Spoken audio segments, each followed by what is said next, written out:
I'm talking about octaves now.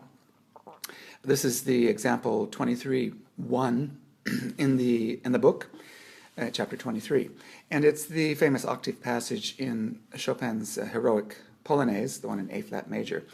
First we have a passage that does this in E, and then it turns it upside down and does it in E-flat. And sometimes pianists get very tired doing that, and that will happen if it isn't understood exactly how to play an octave in the first place. It's not this with the whole arm involved. It's not this with the wrist. Some people think octaves come from the wrist. They don't. The motion is not initiated from the wrist, although there's flexibility there. So let me show you how we play octaves. It's essentially, even if it's a legato octave, it's essentially a staccato technique. I recommend, if your hand is large enough, and my hand is just barely large enough, to play octaves and scales when they involve both white and black keys, to try to stay in line with the black keys as much as possible, to avoid this in and out motion, especially in quick passages, because that takes more time, and it can also be tiring if it isn't understood exactly how to do that. All right, back to the basic principle of playing octaves. It's essentially a staccato technique, so it's a pluck, and that pluck takes me to the next octave, and that pluck takes me to the next octave. Now also underneath that is a little bit of this thing you may have heard of called rotation. So if I really exaggerate it, it's as if I'm doing this kind of a thing, and then turning back, and then this. This is huge. Obviously you can't do that in speed, but in speed it might be something like this.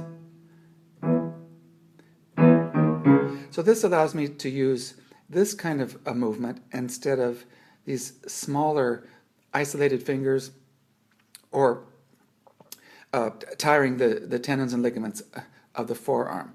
By using the forearm rotation, I'm actually using the stronger muscles that are in the bicep, keeping in mind that whatever limb is playing is being operated, the mechanism is in the limb behind it.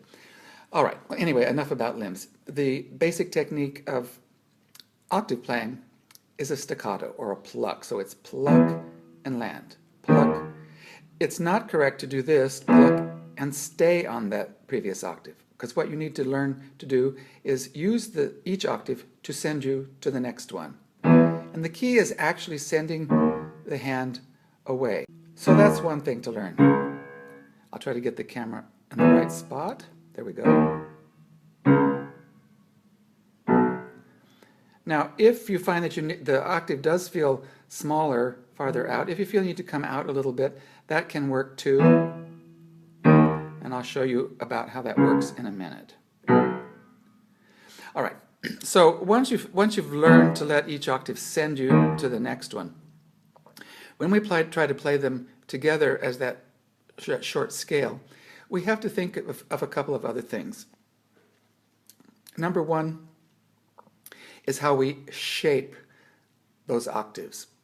And if I kind of exaggerate, and I'll get the camera, maybe it's better at this angle, if I really exaggerate and make a huge movement, it's as if I'm making this kind of a shape over on the way down, under on the way up. It's almost like I'm doing this, describing a flattened ellipse, but it's very close to the key and very flattened.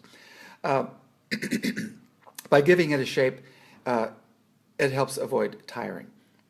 So it looks something like this. I'm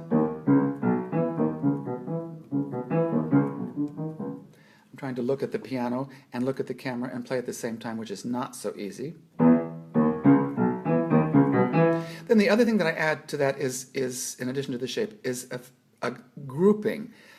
I'm going to shape over on the way down, and now from the low note, I feel a kind of a new impetus, a starting place from here to here. So it's on the way down and now back up.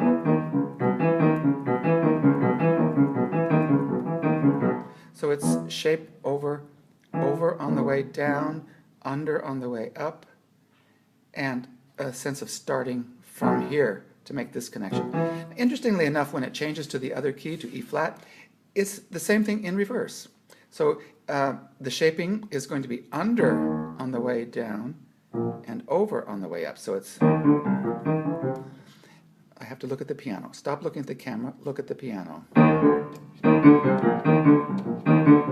And again, I let the bottom note be a starting place to send me back up to the top. So it's out.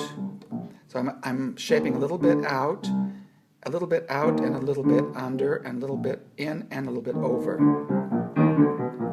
So let me be clear. I'm shaping under on the way down, and a little bit out, meaning towards my torso. So it's a little bit like I'm shaping this way, and then I'm coming around this way. So I'm making this kind of a circular motion, which is really not a circle at all, but a flattened ellipse with no sharp edges. So it's, and I use this to get me back up. Octaves.